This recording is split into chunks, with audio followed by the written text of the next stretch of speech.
As I've been introduced, my name is Kamolgelo Mowaneng from Letlole, Rona.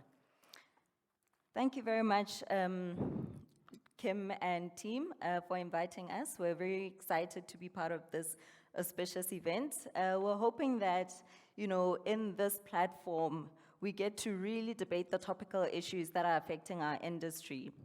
And not only just debate, get to find and explore possible opportunities that they're out there that we can take advantage of. I mean, I believe that we have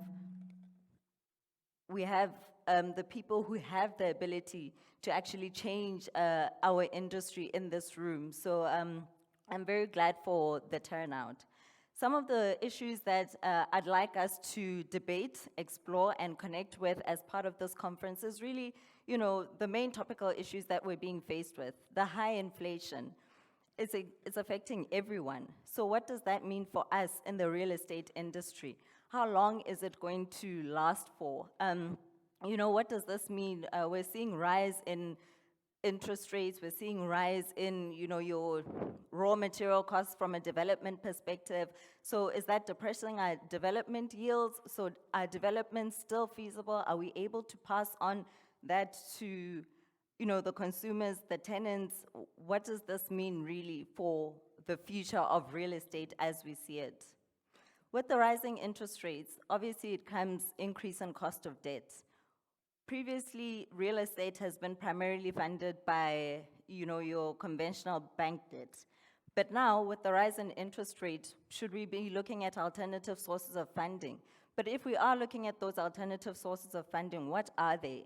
For a listed company like us, it's pretty easy. I mean, we can go out to our shareholders and look for equity, raise equity, which now seems to be the ideal time given the, the amendment of the retirement bill to say that, previously where 30% was only invested in country, now 50% of those assets can now be invested in country. So meaning that there's going to be wider access to, equity from the pension funds. But not all of us in this room operate from a listed environment. So what happens to those small unlisted real estate companies? So we need to really, get in touch with these, understand the effect of them, and what we can do as real estate investors. One of the things, ways of raising finance is, say, your foreign investors. But do they have data available about Botswana? It's difficult, we go to conferences outside of the country, and you're telling people, I'm from Botswana, and they're like, oh, what happens in Botswana? Oh, you're in the real estate sector, but okay, what's happening? What asset classes are there? There's zero information or very little information about Botswana and real estate in particular in the country.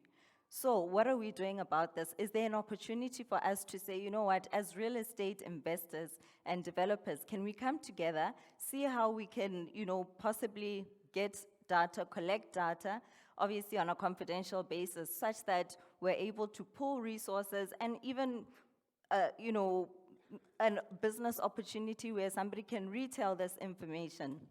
We do have a couple of companies which collect data, but that's based on, say, their experience, as well as the fact that even when they collect data, they keep it for themselves and distribute it to those who are close to them. But we need publicly available information in the real estate sector to be able to actually attract that foreign direct investment. So these are some of the topics that I'm hoping that we'll really delve into, as well as what's happening, what are the current trends in the real estate sector.